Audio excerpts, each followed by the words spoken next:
10월 8일 목요일 하나님께서 주시는 말씀입니다. 예레미야 44장 11절부터 19절까지입니다. 봉독을 합니다. 그러므로 만군의 여호와 이스라엘의 하나님께서 이와 같이 말씀하시니라. 보라, 내가 얼굴을 너희에게로 향하여 환난을 내리고 온 유다를 끊어 버릴 것이며 내가 또 애굽 땅에 머물러 살기로 고집하고 그리로 들어간 유다의 남은 자들을 처단하리니 그들이 다 멸망하여 애굽 땅에서 엎드러질 것이라. 그들이 칼과 기근에 망하되 낮은 자로부터 높은 자까지 칼과 기근에 죽어서 저주와 놀램과 조롱과 수치의 대상이 되리라.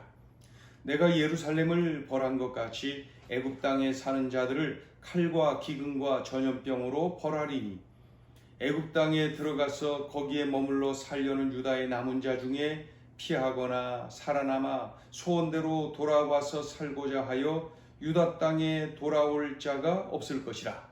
도망치는 자들 외에는 돌아올 자가 없으리라 하셨느니라. 그리하여 자기 아내들이 다른 신들에게 분향하는 줄을 아는 모든 남자와 곁에 섰던 모든 여인 곧 애굽 땅 바드로스에 사는 모든 백성의 큰 무리가 예레미야에게 대답하여 이르되 내가 여호와의 이름으로 우리에게 하는 말을 우리가 듣지 아니하고 우리 입에서 낸 모든 말을 반드시 실행하여 우리가 본래 하던 것 곧 우리와 우리 선조와 우리 왕들과 우리 고관들이 유다 성읍들과 예루살렘 거리에서 하던 대로 하늘의 여왕에게 분향하고 그 앞에 전제를 드리리라. 그때는 우리가 먹을 것이 풍부하여 복을 받고 재난을 당하지 아니하였더니 우리가 하늘의 여왕에게 분향하고 그 앞에 전제 드리던 것을 패한 후부터는 모든 것이 궁핍하고 칼과 기근에 멸망을 당하였느니라 하며 여인들은 이르되 우리가 하늘의 여왕에게 분향하고 그 앞에 전제를 드릴 때에 어찌 우리 남편의 허락이 없이 그의 형상과 같은 과자를 만들어 놓고 전제를 드렸느냐 하는지라. 하나님께서 예레미야 선지자를 통해서 말씀하셨지요.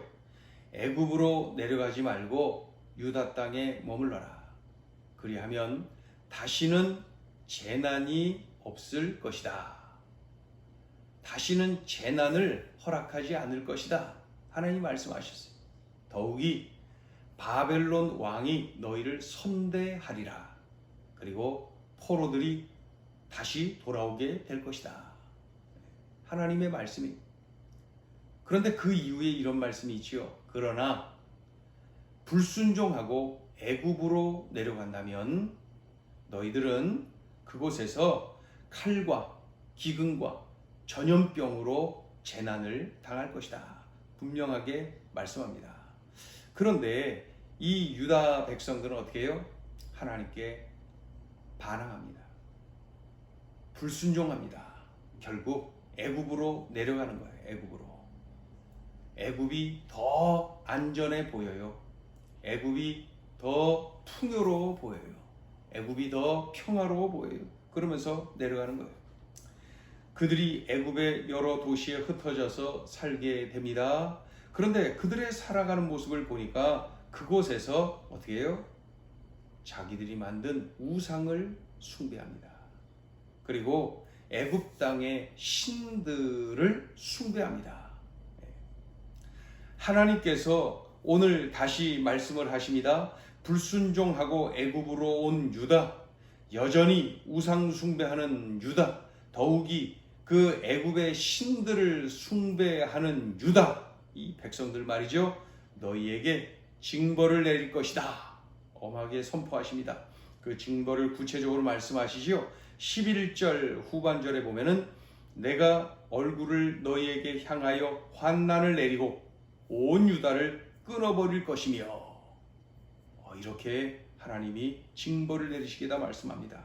또 12절 중간에 보니까 두 번째 줄 보면 유다의 남은 자들을 처단하리니 그들이 다 멸망하여 애굽 땅에서 엎드러질 것이라. 그렇게 말씀하지요. 무서운 징벌을 말씀합니다. 또 13절을 보시면 내가 예루살렘을 벌한 것 같이 애굽 땅에 사는 자들을 칼과 기근과 전염병으로 벌하리라. 그렇게 말씀합니다. 또 14절 중반부터 보면 유다 땅에 돌아올 자가 없을 것이라. 유다 땅에 돌아올 자가 없을 것이다. 예. 다시 유다 땅으로 돌아오는 자가 없을 정도로 하나님께서 철저하게 징벌을 내리시겠다는 말씀입니다. 예. 이 말씀 속에 담겨 있는 내용은 무엇입니까? 속히 회개하고 하나님이 명하신 그 유다 땅으로 돌아가라는 거예요. 그리고 그 우상 숭배를 그치고 하나님 앞에 엎드리고 참으로 유다 땅으로 돌아가라, 이런 내용이죠. 예. 그렇지 않으면 무섭게 징벌을 내리시겠다는 하나님의 선명한 음성입니다. 이 내용이 11절부터 14절까지에 기록되어 있습니다. 그 이유를 보면은 이제 예레미야를 통해서 하나님의 음성을 들은 이 유다 백성들이 어떻게 반응을 할까요? 예레미야에게 그들이 말합니다. 예레미야, 네가 하는 말들을 듣지 않겠다. 여호와의 이름으로 말을 했지만 듣지 않겠다는 거예요. 또 우리 조상들이 예루살렘과 유다 성읍들에서 하던 대로 하늘의 여왕을 숭배하겠다. 우리가 하늘의 여왕에게 분향하고 제사를 드릴 때는 먹을 것이 풍부했고 복을 받았고 재난을 당하지 않았다.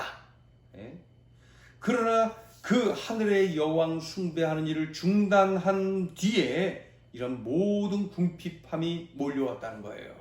칼과 기근으로 멸망하게 되었다는 거예요. 이렇게 지금 말하고 있어요. 그러면서 뭐라 그래요?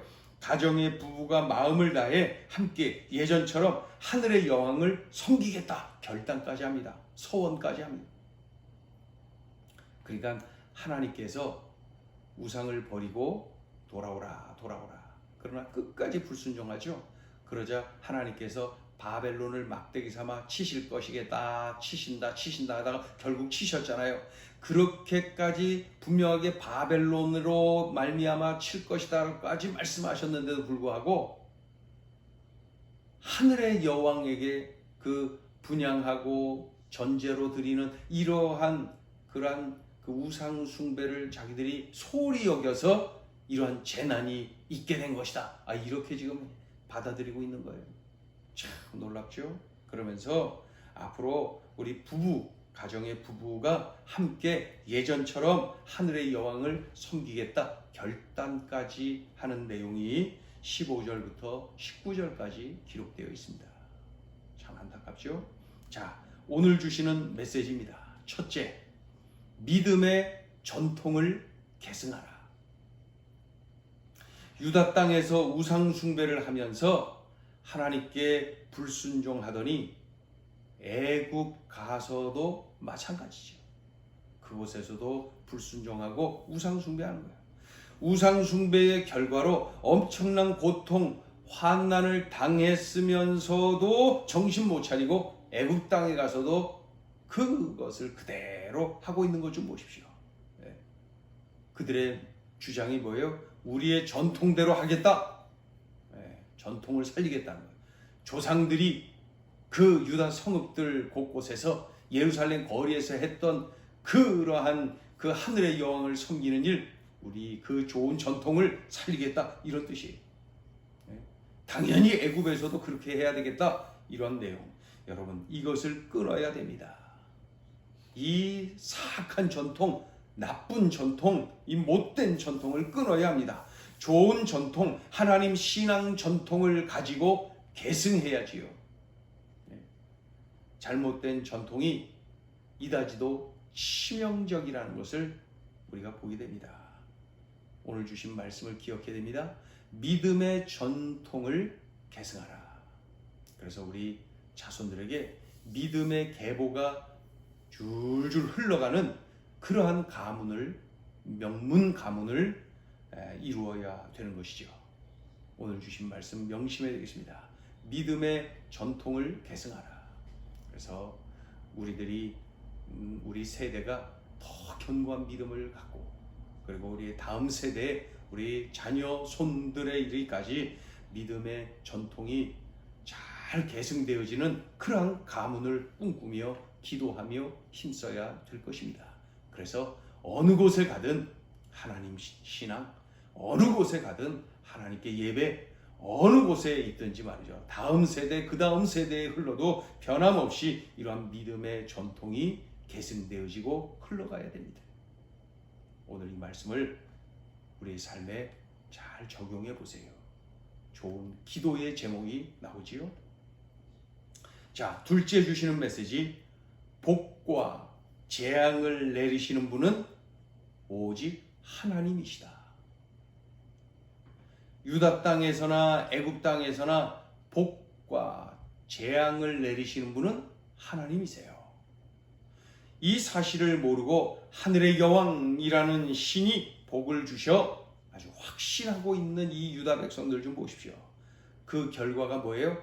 칼과 기근과 전염병으로 벌하시는 그 하나님을 만나게 될 뿐입니다. 만나게 될 뿐입니다. 그래서 복과 재앙을 내리시는 분 오직 하나님이시다. 그 다윗이 생각이 납니다.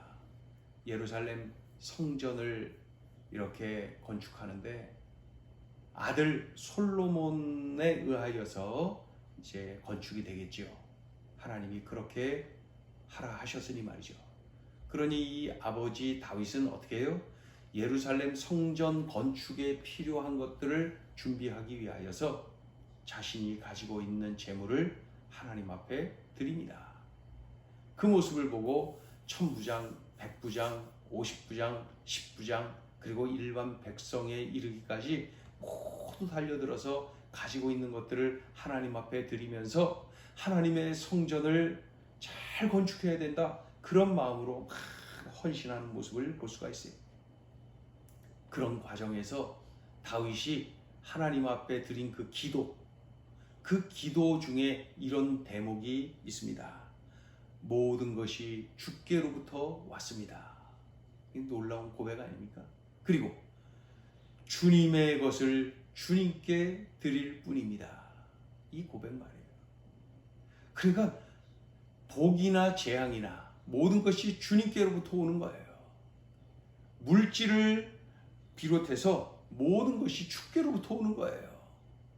다른 데 기웃거리면 안 돼요. 다른 데서 소망을 찾으면 안 돼요. 하나님께로부터 오는 거예요. 하나님께로부터. 다윗은 그것을 알고 있었어요. 모든 것이 주께로부터 옵니다. 이것을 모르면은 애굽 땅에서 하늘의 여왕이라고 하는 우상을 섬기는 유다 백성들과 무엇이 다르겠습니까? 하늘의 여왕이라는 신이 물질을 준다, 재난이 없다, 복을 준다, 이렇게 믿고 있는 거예요. 모든 것이 주께로부터 오는데 그것을 놓치고 말았던 것이죠. 이것이 얼마나 중요한지를 여실히 우리에게 가르쳐주고 있습니다. 오늘 주신 말씀 꼭 명심해야 되겠어요. 복과 재앙을 내리시는 분은 오직 하나님이시다. 삶에 적용해 보세요. 기도하겠습니다. 하나님, 믿음의 전통을 계승하라고 일러주시니 고맙습니다. 이 말씀을 내 삶에 적용하며 구체적으로 기도하고 힘쓰는 그러한 우리들의 삶이 되게 도와주셔서 믿음의 계보가 힘차게 흘러내려가는 믿음의 명문 가문 되게 하여 주옵소서. 하나님 아버지, 참으로 다윗의 고백처럼 모든 것이 주께로부터 온다는 사실을 명심하여서 물질뿐만 아니라 모든 것이 주님이 주시는 것임을 믿고 참으로 다른 데서 소망을 찾고 다른 데 기웃거리는 어리석음을 범치 않을 수 있도록 하나님께서 은혜를 베풀어 주옵소서. 오늘 주신 말씀을 내 삶에 잘 적용하고 이 말씀을 살아내는 이 말씀을 입증해내는 우리의 삶이 되게 하여 주옵소서. 예수님의 이름으로 기도 올리옵나이다.